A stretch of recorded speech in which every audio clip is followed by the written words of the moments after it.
야고보서 1장. 하나님과 주 예수의 종인 나 야고보는 다가올 그 나라를 바라보며 이 땅에서 뿔뿔이 흩어져 살아가는 12지파에게 편지합니다. 평안하신지요. 친구 여러분, 시험과 도전이 사방에서 여러분에게 닥쳐올 때 그것을 더할 나위 없는 선물로 여기십시오.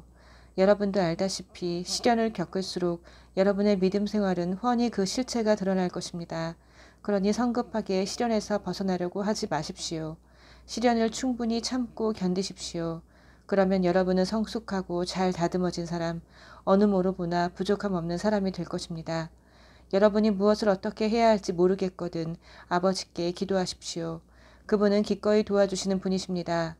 여러분은 그분의 도우심을 받게 될 것이며 그분의 도우심을 구할 때 부끄러움을 당하지 않을 것입니다. 망설이지 말고 믿음을 가지고 담대히 구하십시오. 기도해 놓고 염려하는 사람은 바람에 밀려 출렁이는 물결과 같습니다.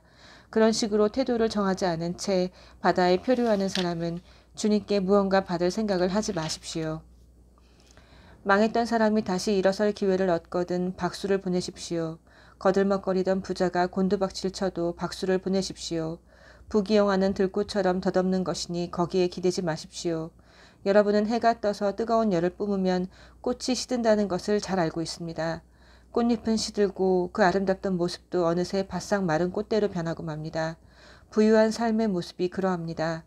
부유한 삶은 모든 사람이 바라보면서 감탄하는 순간에 온데간데 없이 사라지고 맙니다. 시련을 정면으로 맞서서 견뎌내는 사람은 대단히 복된 사람입니다. 그렇게 성실하게 하나님을 사랑하는 사람은 생명의 상급을 받을 것입니다. 악에 빠질 위험에 처한 사람을 보거든 하나님이 나를 넘어뜨리려 한다고 함부로 말하지 못하게 하십시오. 하나님께서는 악에 영향받는 분도 아니시며 누군가의 앞길에 악을 들이미는 분도 아니십니다. 유혹을 받아 악에 굴복하는 것은 전적으로 우리 자신입니다. 우리는 누구도 탓해서는 안 됩니다. 탓하려면 자꾸 견눈질하고 유혹에 이끌리는 우리 자신의 타오르는 욕심을 탓할 것밖에 없습니다. 욕심이 잉태하면 죄를 낳습니다. 그리고 죄가 자라서 어른이 되면 진짜 살인자가 됩니다. 그러니 사랑하는 친구 여러분, 가던 길에서 벗어나지 마십시오. 모든 바람직하고 유익한 선물은 하늘로부터 옵니다. 빛의 아버지로부터 폭포처럼 하염없이 내려옵니다. 하나님께는 속임수나 겉과 속이 다르거나 변덕스러운 것이 전혀 없습니다.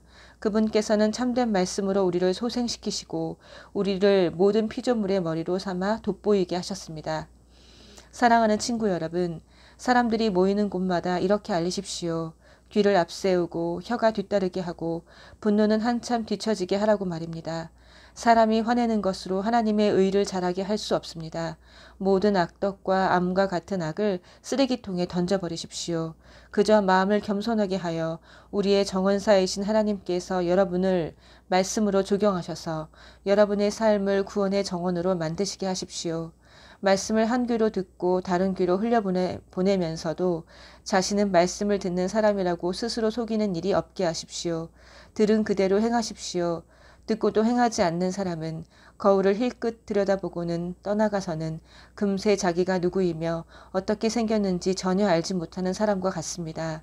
그러나 계시된 하나님의 권고, 자유를 주는 삶을 흘끗이라도 살피고 거기서 떠나지 않는 사람은 마음과 머리가 산만하지 않으며 행동으로 옮기는 사람입니다. 그런 사람은 그 행함으로 기쁨과 확신을 얻게 될 것입니다.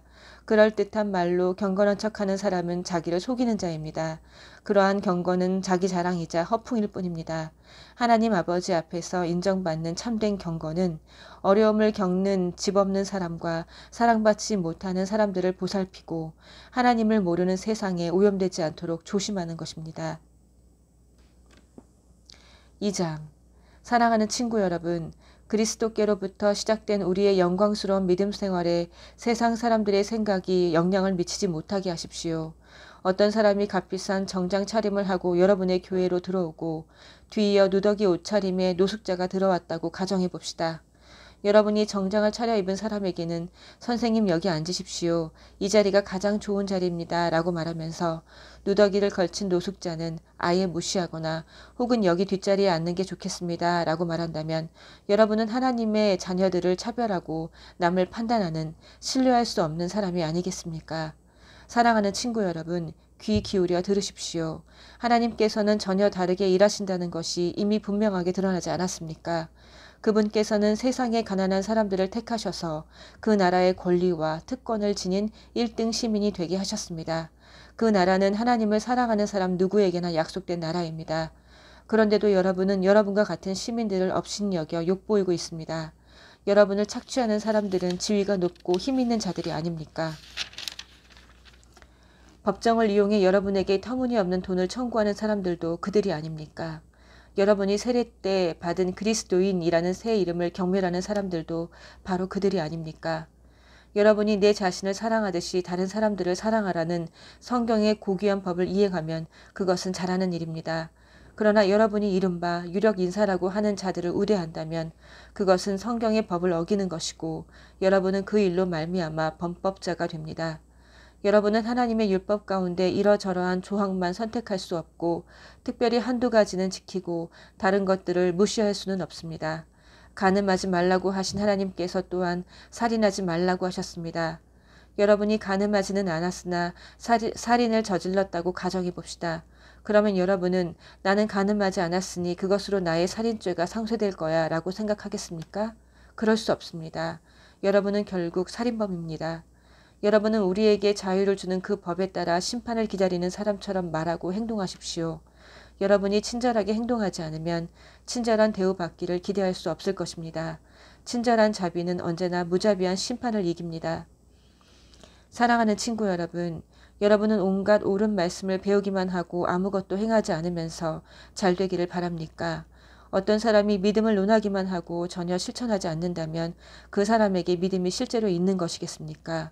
예를 들어 여러분의 옛 친구가 누더기를 걸친 채 굶주리고 있는데 그에게 다가가서 여보게 친구 그리스도를 입으시게 성령 충만하시게 라고 말하면서 외투 한 벌이나 밥 한 그릇 주지 않고 떠나간다면 무슨 소용이 있겠습니까? 하나님의 말만 앞세우고 하나님의 행함이 없다면 그것은 터무니없는 지심이 분명하지 않습니까? 벌써 여러분 가운데 누군가가 좋습니다. 당신이 믿음을 맡으면 나는 행함을 맡겠습니다. 라고 말하는 소리가 들립니다. 성급하게 판단하지 마십시오. 내가 행함이 없는 믿음을 보여줄 수 없듯이 여러분도 믿음 없는 행함을 보여줄 수 없습니다. 믿음과 행함, 행함과 믿음은 떼려야 뗄 수 없는 관계입니다. 여러분은 한 분이신 하나님을 믿는다고 공언하면서 마치 그것으로 대단한 일을 했다는 듯이 뒷짐을 진 채 만족해 하더군요. 참 대단하십니다. 마귀들도 그렇게 합니다만 그것이 무슨 소용이 있겠습니까? 생각을 좀 해보십시오. 여러분은 믿음과 행함을 갈라놓고도 그것을 계속 죽지 않게 할 수 있다고 생각하는 것입니까? 우리 조상 아브라함이 자기 아들 이삭을 번제단에 바칠 때 행함으로 하나님과 바른 관계를 맺은 것이 아닙니까? 믿음과 행함은 함께 멍에를 맨 동반자임이 분명하지 않습니까? 믿음은 행함으로 나타나는 것이 아닙니까? 행함이 믿음의 행위라는 것은 다 아는 사실이 아닙니까? 성경은 아브라함이 하나님을 믿어 하나님과 바른 관계를 맺었다고 했는데 여기서 믿는다는 말의 온전한 의미는 그의 행위까지 담고 있습니다. 아브라함이 하나님의 벗이라는 이름을 얻게 된 것은 그가 믿음과 행위를 하나로 조화시켰기 때문이 아닙니까? 사람이 하나님과 바른 관계를 맺는 것은 열매 맺지 못하는 믿음으로 되는 것이 아니라 행함으로 열매를 맺는 믿음으로 되는 것이 분명하지 않습니까? 여리고의 창녀 라합의 경우가 그러했습니다. 하나님이 그녀를 귀하게 여기는 것은 하나님의 정탐꾼들을 숨겨주고 그들의 탈출을 도운 행위, 곧 믿음과 행함의 빈틈없는 일치 때문이 아니었습니까? 여러분이 육체와 영을 분리시키는 바로 그 순간에 여러분은 싸늘한 시체가 되고 맙니다. 믿음과 행함을 분리시켜 보십시오. 여러분이 얻을 것은 시체뿐입니다. 아멘.